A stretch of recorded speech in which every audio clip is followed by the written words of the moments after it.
super excited to be talking to this incredible, beautiful queen. You are in London City. You are having your first exhibition in London. How the hell do you feel? I'm excited. I just came in. I'm barely clothed. You look awesome. So I came in quickly. The guards are out front. That was really cool. And it's always kind of nerve-wracking just seeing other people look at my work. I just hope that everybody likes it. As I walked in, I was reading a bit about the inspiration, and it was really interesting hearing that all the different parts of your heritage have inspired this. And I was like, oh, that's so beautiful. And you have so many different parts of you. Was it a bit of a discovery then when you were doing this? Yeah, actually, I mean, I started painting, like full time when I got out of the hospital a couple summers ago. And it was just therapeutic. It was like what I was doing to sort of like heal. And it was really all I could do because my spine was completely like, I was disabled. I had an IV still in my arm from the hospital. And so I started painting just sort of like as a form of meditation.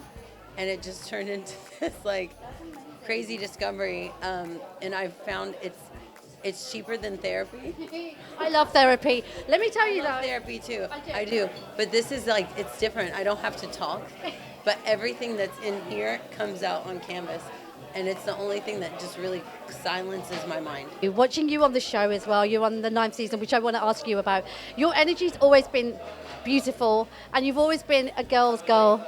I think a lot of girls like today, they were like, we love her, tell her we love her. How does it feel, because you have a social media now that allows you to interact, and forget about the haters, the ones that are bored, have got nothing to do at home. Although, I would be really surprised if you got negative stuff, because I feel like you probably get a lot of love. And how does that feel? Yeah, there's always going to be haters. We all get, a little, I don't know that I get a ton, but I'm kind of an SHIT, because I love to sit back and I'll look at all the comments and I'll just wait to see, like, there's going to be one person that has something smart to say. And I love to just like sort of, or what I'll do is I won't comment publicly back to them, but I'll DM them. So smart. How do they react? Oh, I didn't know that you would see this. Like they think that, we don't pay attention, but a lot of times I do. I like to read the comments, and it doesn't bother me when they're negative. It doesn't bother me. I get a kick out of it. I don't know if that's deal with that. Can you please share, like, for everybody else? When I have time, I enjoy seeing, because a lot of times there's been a lot of things that I've shared on the show that somebody will say, check your DMs. And I checked my DMs in last year, or 2 seasons ago. I shared a bit about my childhood, and I opened up and shared something really personal. And there was somebody who had just DM'd me, and they said they had just seen the show. 20 minutes after they watched that scene, they went downstairs and they shared with their family something that had been happening to them. So, look, I'm getting... I'm going to too. So it changed, it helped that person. It was a young man. Oh, you're tearing up. Yeah, that's the reason why I shared, that so many people are like, why would you share something so personal? And it's like, I have this platform to maybe help people. And even if it was just that one young man, which it's been more, it was worth it. So. And then you do art that, you okay? Yeah. And then you do art. No, it's beautiful. Like, you do art that you get to showcase all the different sides of you. Away from your own personal background, your ethnicity, it's also a way of venting stuff out there in the world. Has it been like therapy? And when you walk through today, is it difficult looking at all the different moments that you've captured? I haven't had really time to take it fully in. This has all happened so fast. I'm so grateful. This is separate from the show. And I think, if you watch the show, and you'll see I'm not selling the most houses, and I'm not the most real estate-y, for lack of a better term. If that's not even a term, on the show. And this feels really special because it's something that's my own, and nobody can tell me how to do it, and nobody's done it ahead of me to sort of give me the guidelines. And it feels really good to just have something that's freeing and I think it's just going to be a beautiful new career, honestly. Well, you're a working mum, you're an inspiration to a lot of people, but this shit does not come easy. I know you go through so much to get to this point. What's been the biggest thing that served you? Because you've gone through health issues. How are you now? Are you better? Because you look wonderful. No, I'm good. I'm really good. Yeah, I mean, I almost died a couple summers ago. And so when I came out of that hospital, I just had a new mindset of like anything that I want to try to do, I'm going to try to do. And it's cool because I get to show my kids, like, just try anything that you think that you might want to do. My son is 13 and he's just started to do music. He's rapping. And my daughter wants to actually do real estate. And so I'm like, you have the best team.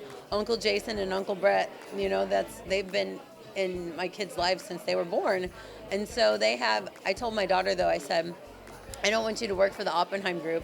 I want you to go to college and I want you to start your own brokerage and you'll be direct competition with Uncle Jason and just do it even better because he's been such a role model.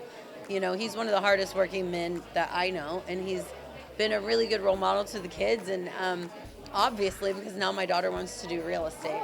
Season 9, you're doing everything. It's wrapped. You know, season 8, last episode. The girls, like, I don't even remember. How can you forget poor old Chelsea and Emma? Oh, yeah. Bree and Amanda frightened me. I just want to say, what is coming? I would love to say that it chilled out, but it hasn't.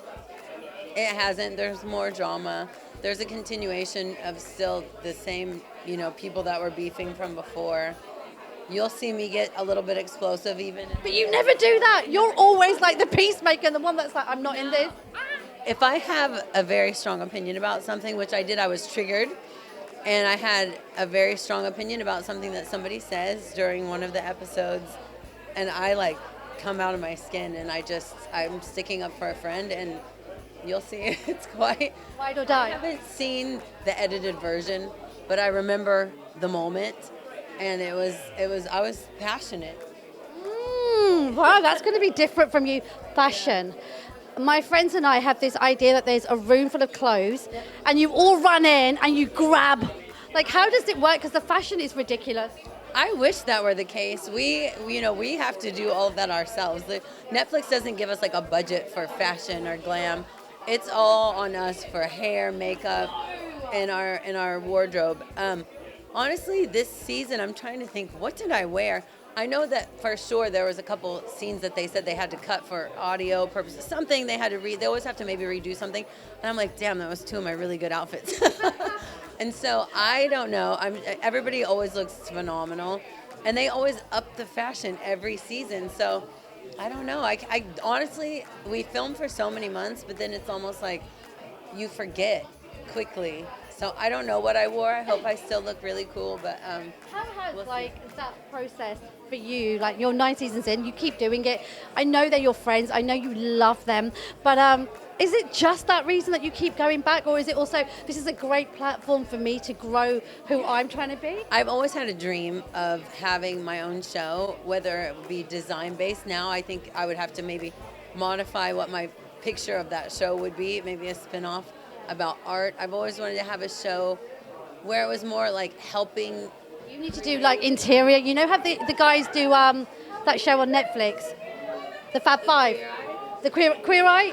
Oh my God, you need to do something like that. I would love to do something like that. I would love to do something where it transforms a life, like, you know, where it's a tearjerker moment. Somebody's got like a tragic situation, and then I come in and I somehow transform their lives. You've gone through a hell of a lot. You're a mum. You're an artist, you're an interior designer, you're all the things, and hopefully acting too. Imposter syndrome. Fitting into this world, especially this industry, can be so flipping difficult. You've walked in here and everybody paid attention. How do you get your game face on, and what are you really like at home when you're away from all this? Look, this is everything that's come with the art has happened so quickly. Like, just even walking in today, I haven't had a moment to get nervous or feel like I don't belong or feel like I'm not supposed to be here. A lot of times that's what I'll feel. I'll probably go home this evening and I'll be in my head about people think like this came so quickly, and maybe they think I just was able to do this because I was on Selling Sunset.